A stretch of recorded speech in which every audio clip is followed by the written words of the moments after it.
Buenos dias mga Amadeyans! Narito po tayo para sa isang interview ng ating nagagandahan at nagwawagapuhang mga guests ngayong araw.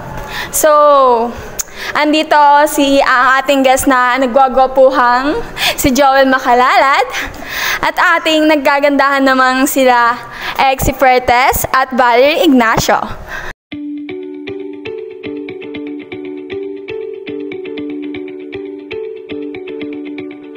For our question number 1, ito po, ready na po ba?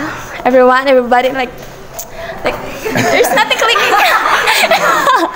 Charis. For question number 1, why did you choose ABM and ABM Strand, and what inspired you to choose accountancy and business management? For me, sa akin, ate ko, kasi grade 11 siya, kinuha niya is ABM, and sabi niya, mas magandang magtayo tayo ng business na in the future na pwede nating ma-business, ma-manage na sarili namin. Wow! Ang galing naman ate mo. Charis, anong ina-ate? Hoy! Wait, ang ganda kasi nai-inspired kayo gumawa ng negosyo, magkakapatid, as a family business, di ba? Magandang yon, umpisa para sa paglago ng negosyo ng isang pamilya. Para na din sa pag-angat. Yeah.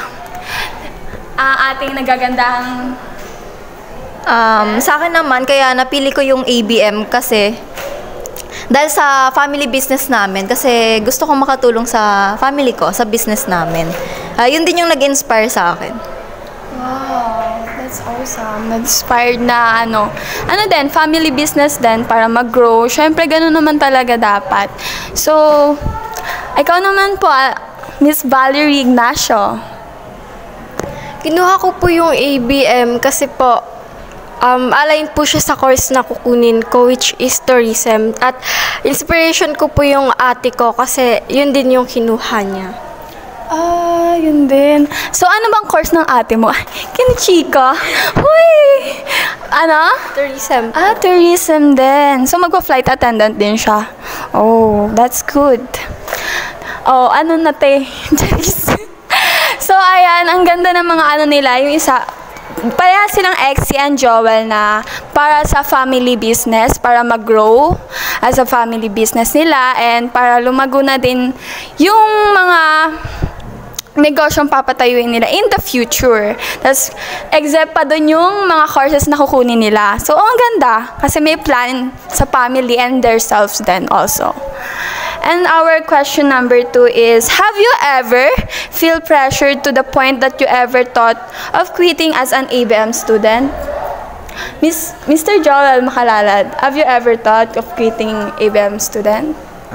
Sa totoo lang, naisip ko yung mag-quit kasi sa sobrang hirap ng ABM Strand, lalo na yung mga sa GenMat, lalo na doon dapat kailangan mong pag-aralan mismo talaga para alam mo yun, para masagot mo mas masagot natin yung mga Ilang ulit tayo nagsasagot ng tanong? Ilang ulit natin binabasa yung tanong? Sobrang paulit-ulit dapat maintindihan natin, di ba? Doon tayo nililinisan. Ay! Charis. So, Miss Valerie, ikaw naman po, have you ever thought of quitting as an ABM student? Yes po.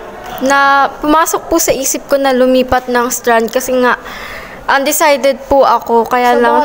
Kasi nga yung tourism, pasok din kasi siya sa Strand also. Pero ang pinaka-align talaga ng tourism na Strand is yung ABM. Kasi may management na pinag-uusapan.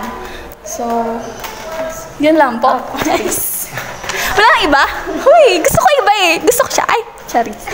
So, ikaw naman, Miss Exie. Uy, alam ko may Hindi yan mag-quit kasi Pero, ay, charis. Pero, have you ever thought of quitting an ABM student? Hindi po.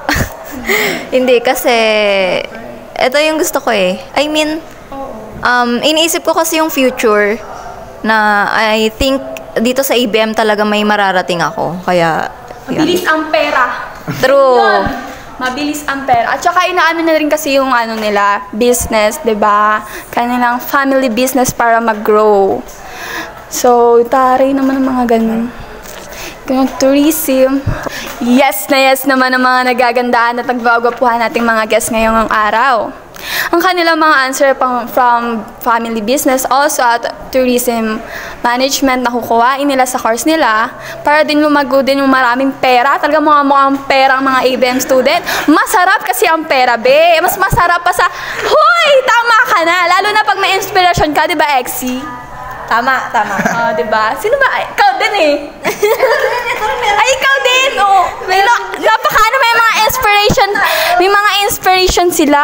Oh, ayan na, magdako naman po tayo sa ating last question. For our last question, if you will be given a chance to advise, what advice would you give to incoming ABM student next years based on your own experience? What? Based on my experience, kung pipili ka ng strand na gusto mo, is dapat yung capable ka sa kung ano yung kakayahang meron ka. Di ba? Yes, tama. Kasi mahihirapan, ikaw yung mahihirapan di ba? Oh, mahirap kasi yon. Mahirap yon kapag hindi yung skill mo dun sa kinuha mong strand. Mahirapan ka mag-adjust. Yun talaga yung adjustment talaga yung mag-adjust. And you? Para sa akin naman, ang ma-advise ko is isipin mo yung gusto mo sa future. Kasi kapag naisip mo yung gusto mong marating, magkakaroon ka ng direction eh. So, yun. Oo. Pag gusto mo talaga isang bagay, i-pursue mo. Miss Valerie, ikaw naman po. So, ayun po, pag-isipan nyo po ng mabuti talaga kung ano po yung kukunin nyo kasi nga, mahirap po kapag undecided. Yeah. Pag-isipan natin ng mabuti ang pagkukuha ng ABM strand. So, ayan. Nandito na po tayo nagtatapos. Goodbye mga ka-Amadeans and see you soon as an ABM student.